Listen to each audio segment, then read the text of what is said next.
How would you like to play a pay-to-win, free-to-play friendly Roblox gacha game made by the same person who made Anime Fighters? A game also filled with your favorite copyright-free characters like Jonkin Freaks or Captain. Hello, I'm Gunpei, and today I'm starting a new series on this channel where I cover Roblox games in a journey to find ones that are actually entertaining, stimulating, and hopefully not monetarily abhorrent. I will try to be as objective as I possibly can and give my experience playing this game as well as emulate what the experience is like for a new player. Now let me preface by saying there are many games that are similar to ACS, games with similar gacha mechanics, systems, user interface, etc. However, just because everyone in Roblox keeps making the same game with a different name, that isn't a good excuse for possible poor design and monetization, even if it's a gacha game on Roblox. Furthermore, a game shouldn't sound good only when you compare it to games you deem worse. If it can't stand on its own legs without standing on another game's back, then that's a problem. Obviously, if you compare Forspoken to Gollum, Forspoken is going to seem like the greatest game. If you're wondering why I play a game like this, it's because I like the min-maxing portion of it, trying to figure out the most efficient ways to do things, hence my YouTube channel to this point. So to acknowledge one bias, I'm not a big fan of gacha games. ACS is really the only one I play as of right now, and I used to play AFS, but there's only so many games you can have running in the background. Also, this video wasn't triggered by anger or burnout by the game itself. The game is mostly AFK-able, so it's kind of hard to get burnt out, right? However, I am tired or burnt out of a game week by week, slowly finishing development, the handling of the game. It feels like this game has been in early access since its inception because of all the fixes, bugs, glitches, revamps, disconnects, etc. So that's a big reason why I'm making this video, and I do generally want to start a video series, play other games, as well as maybe help this game and other games improve in some way with these videos. I'll still be doing my other types of videos in their usual style if people want it, but if you leave because of this video, I understand. Glad to have had you. It's completely different from my usual 2-minute here's the info videos with text and no talking. With that said, I wanted to try something new but with the same to the point feel. So if you want to see more videos similar to this, like it, subscribe, and leave a comment. Now, on to the video. You start off in the tutorial, which is primarily focused on gameplay, and have to defeat some enemies that are attacking the main hub of the game. You don't need to sweat the lore or story of this game as it's not important or relevant to any other parts of the game, it's simply flavor text. Attacking enemies works like this. You have people on your side called champions, you will click an enemy, and optionally click the button with a mouse on it, then that's it. You wait for the health to deplete, and then you're done. Sometimes you may need to time when you use your ability or ult. This will come into play with bosses that have a posture bar or stance bar, whatever you want to call it. When the bar is depleted, you will want to use your ability because they are more vulnerable. However, that's pretty much it for the gameplay in terms of what you as a player have to do. The enemies in this game, if you haven't noticed by the way, are essentially attack dummies that stand still, with the exception of bosses that have mechanics that you may have to dodge. Then later on, when you have a currency called diamonds, you will buy auto attack and auto clicker in the store, in which case you won't have to do anything unless you're fighting a boss. And don't worry, we will talk about the store, but that's for later. So after you finish the tutorial, you go to Nam Green Planet, and you're greeted with something to buy with money that's supposedly 1,000 Robux worth of value. Then you take a quest from this robotic character. All quests in this game are pretty much the same. Defeat enemies, sometimes as a reward, and when you're done, you're expected to open these objects called orbs, which are essentially a loot box for champions, and you will buy them with in-game currency to become stronger. The more luck you have, the higher chance you have to acquire better champions. This luck is a multiplier that begins at 0 luck and 1 million opens per cosmic and green planet, the second strongest type of champion that comes from summons, which come from opening orbs as well. Although cosmics won't be your main goal, as lightning will strike faster than someone opening cosmics with 0 luck, you must quest instead and progress through the worlds. If you're a new player and have never played any games like this before, you may have not even known luck is an important stat. Luck, drops, and XP are never explained, and it is almost expected that you already know how it works, or you hover over the bottom right corner to figure out what it is, which sometimes works and sometimes doesn't. Anecdotally speaking, this is a poor attempt at tooltips for UI and UX, user interface and user experience, as I've had conversations with players that don't even notice the luck in the bottom right corner when I'm trying to help them. The diction in this game for systems, items, etc. also have overlapping definitions, which make for a poor UX, and concepts a new player wouldn't understand. For one, luck says rare champions, but it could also mean the type of champion. Drops only apply to gear, scraps, and metals for quirks, but they don't affect anything else. It's confusing to have a drop stat, which is only for 3 items in the game. XP is involved in leveling champions and fusing them, but this is never explained how to do it implicitly, nor does it say this is the only way to gain XP. Will fusing make my unit stronger? Will it adopt or gain abilities? Will there be a visual difference? There are also punch summons and punch stats. There are 2 types of inventory, one for items and one for champions. The item capacity, however, only affects skins and nothing else, yet it's present in each item menu. Items that were only relevant and apparently will only ever be relevant for quest are an infinite resource that you can never get rid of. Sorting by damage doesn't sort by damage. Now I agree there's a certain amount of handholding that is acceptable and unacceptable in games, but the UX and UI needs help. It's not in the best possible state. There are many games where instead of having to search for help, The moment you do something new or acquire something new, you are given a tooltip. ACS essentially makes you search for the help, or you have to find out what something is by going to a third-party source like Discord or YouTube, or depending on people who are AFK to tell you the answer, even though it's probable that you will access items related to certain systems way before you can or will use them, like cosmics as one example. This may make a player upset. They don't know what something is for and only find out when they reach a relevant quest, which has the information for some reason, as opposed to being able to find out the moment they obtain it. The game is heavily relying on players having played games that are similar to it. Now let's talk about the quests more thoroughly. Quests in this game don't operate like most games where they level you.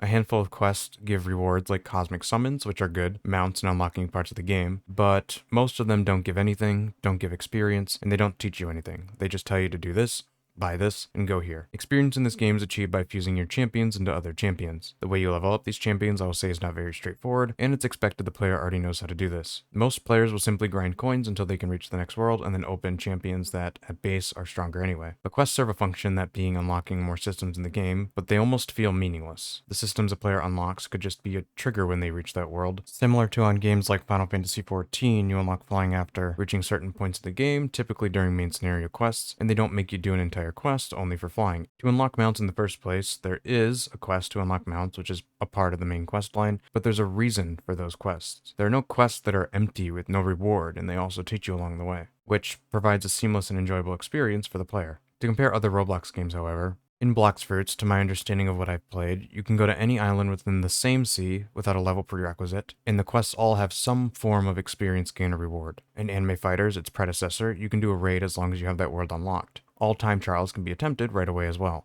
Now, to prevent confusion, I'm not saying these games are better or worse, I'm simply comparing one system in these games and how they handle them. Quests in Anime Fighters are useless as well, but almost all content can be attempted right away with some exceptions. So going back to ACS or Anime Champions, it's strange that the tree doesn't unlock after you finish Pirate Town, or raids don't unlock when you finish Ninja Village, or not having these available to begin with at the start, and they don't teach you anything when you do unlock them or how they work. In addition, having these gated by a certain amount of coins, to me, feels like a way to buy time, as the player will have to spend their coins on systems instead of better champions. Whether or not that was the intent, that's the effect it has. You could also say this was for a lore reason, as seen at the beginning of the game, but these systems like raids, one of the main game modes, are so essential to the game, so I don't know why you would gate them like this and then not teach the player how they work.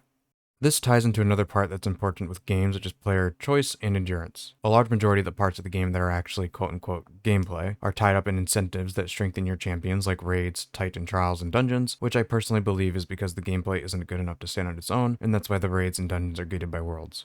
Or it simply wasn't thought out. If it weren't like this, you would have a scenario where people find out that there's quote-unquote nothing to do even at endgame too quickly, and their endurance would be or starts to be tested. How long could you play a game until you can actually play the game? The core gameplay isn't a good enough reason for people to stay, so people quit because a large majority of this game is a goal-oriented checklist without stimulating gameplay. You can pretty much AFK everything aside from dungeons and quests. A goal-oriented checklist of a game can be fine, but the core gameplay has to be good as well. You can't rely on non-gameplay incentives to carry your game and expect people to play it.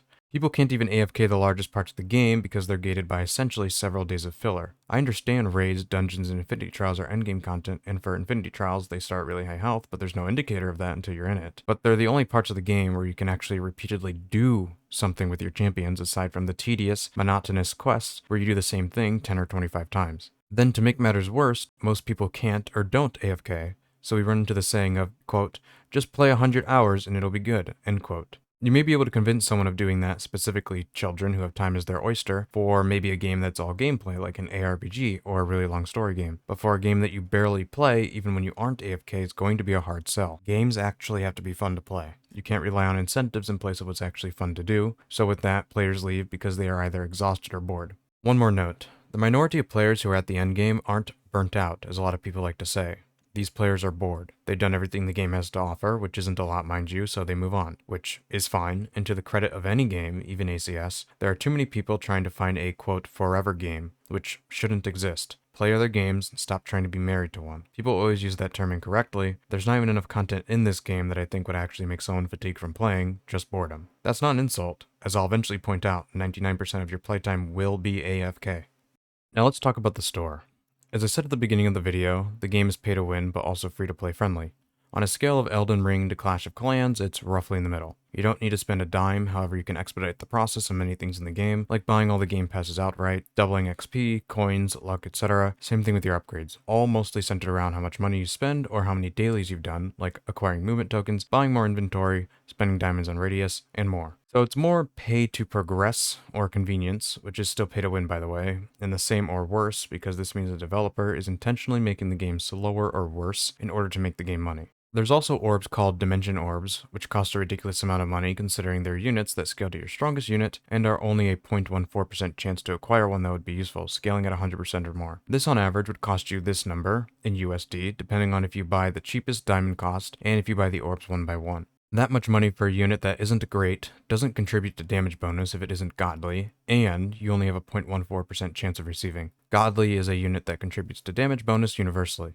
There have been instances of pay-to-win behavior that wasn't pay to progress and is a direct increase in power, which has tainted the game. The first one is the special deals that persist and never go away, oftentimes giving exclusive power-ups to a pay-to-win player's roster. The second, which before I rant has technically been corrected, so good on them, was a charity event where you could buy universal cosmic skins, and there were many who had double cosmic skins on every champion. This allowed them to crush tournaments, and it's still an issue even if it has technically been corrected. The reason is because tournaments allow a chance to win a universal cosmic skin, which is great. However, these tournaments are of course based on damage, and were implemented after these skins were released to be bought. So players that couldn't buy those skins could never place high in those tournaments unless they're able to be carried and win cosmic skins from tournaments 8 times, the max amount of champion slots available in the past. This is no easy feat, as there isn't a way to try and party with people server-wide or game-wide, so you're out of luck unless a pay-to-win player or multiple free-to-play players with thousands of hours in the game are in your lobby, or if you have the ability to use Discord. I'm a firm believer that any use of third-party software is a handicap on a game and exposes a game's inability to function and inform players on its own. Also, Roblox themselves clearly doesn't support the use of Discord due to over 60% of their audience being 16 and under and having the word censored in games. So the only fix that comes to mind would be to create other methods of acquisition for universal cosmic skins that can be any slot, and that way the players who already started with 8 universal cosmic skins aren't a slight on the game itself, and you don't have to worry about the people that have already bought the charity skins, since their pay to win will simply turn into pay for convenience, which is a type of pay to win, but it's an improvement. These methods have now been implemented with the Merchant in Galaxy 2 and the occasional second slot cosmic skin. However, the issue now persists with astral skins, as you can buy universal astral skins in the shop when there's only a few possible second slot astral skins for free in the game right now, or limited time astral units with the recent summer event, which isn't pay to win, but it feels bad when something can increase someone's power substantially that required 24 hours of constant AFK and good luck. Not the stat, but actual luck with opens. So it feels like there will always be some way that pay-to-win players will have an edge, what's new, but when there's no way for a free-to-play player, or players in general, to even have an opportunity due to more resources being gated with money, increasing power, and no other way to access them, that's where I have a problem. Now in my opinion, I'm going to give the developers the benefit of the doubt. I don't think the goal was to make this game aggressively pay to win with those cosmic skins, nor the astral skins. I believe that it was simply a lack of thought and poor decision making, wanting to have a cool item for the charity event, and jumping to one of the newest and most powerful items in the game, same thing with astral skins being a part of a special deal. With that said, I still think it's poor business practice for the consumer, creating such an egregious difference in power for money, and also using FOMO on digital goods, as if they will disappear at any time and couldn't simply be added later on. Same issue with diamonds or coins always being on sale and obfuscating how much it costs, with a premium currency that doesn't intuitively make sense upon first glance. I'm aware that developers are incentivized to monetize this way by Roblox themselves. ACS isn't unique in this, but you don't need to monetize or make games like this in order for a game to succeed and not go hungry from lack of income. Look at The Strongest Battlegrounds, Natural Disaster Survival, Murder Mystery 2, Doors, Peroxide, the list goes on. Now, the art in this game is great. The artists do a great job. However, it goes without saying that paying for goods in Roblox games that are, let's say, heavily inspired on copyrighted material isn't really something you'd want to spend money on, as the game could disappear on any given day. Now, Peroxide and The Strongest Battlegrounds are in the same copyright boat, so to speak, but at least the amount of money that you would spend on those games is minuscule, or in Peroxide's case, not even applicable since it's only donations or doesn't even affect gameplay, in comparison to a 1500 Robux or 1875 quote-unquote limited time special deal. It seems absolutely asinine even if it's a gacha game. So in case someone is skipping in the video and didn't listen to the intro, I have a similar stance on most pay-to-win games or gacha games, including Roblox of course, and I'm not trying to single out ACS. Anyways, this isn't a video on Roblox's malpractice or any particular development teams, so let's get back on topic. Now, to add to the fact that most people would need other players to acquire these tournament cosmic skins, For a game that is almost completely AFKable, this game relies too heavily on multiplayer content. If you aren't able to solo all the content yourself, you're pretty much out of luck in being able to proficiently do dungeons, raids, and Titan trials. Unless there's a looking for raid function, or a way to party with people without already being in a group, then systems and game modes that require so many people to be actively online are useless for the majority of players. I don't know about you, but I think unless it was the weekend, I've only seen maybe 3 to 5 active players out of a game lobby that had a max of 16, now reduced to 10. Furthermore, guilds wouldn't be a way to fix this problem, as, shocker, you need to find people in order to be in guilds. So we're back to square one. Another issue with guilds is the fact that you would create a lot of gatekeeping behavior, where people won't want you in their guild unless you have certain champions or affixes, etc., killing the majority of casual players that aren't even at endgame. This can discourage players who are invested but not monetarily, and the only people that will be left playing this game will be people who are all in, spending hundreds of dollars or hundreds of hours, or people who just started playing on a given day and know nothing about the game, which is obviously not the majority of the player base. I'm sure there will be noob guilds, but players that aren't online very often don't create an incentive to stay engaged and active in that guild when people leave and quit often. Gatekeeping in guilds or raids is what you currently see with a game called Lost Ark, where playing the game is almost impossible because the highest level raids aren't soloable, and if you don't have a certain item level or certain types of empowerment, people will kick you as soon as you try to join. I already see this behavior in the ACS Discord, people having prerequisites for raids, or they just want to be carried. This would not only exist in a third-party application, but in the game as well if it were implemented.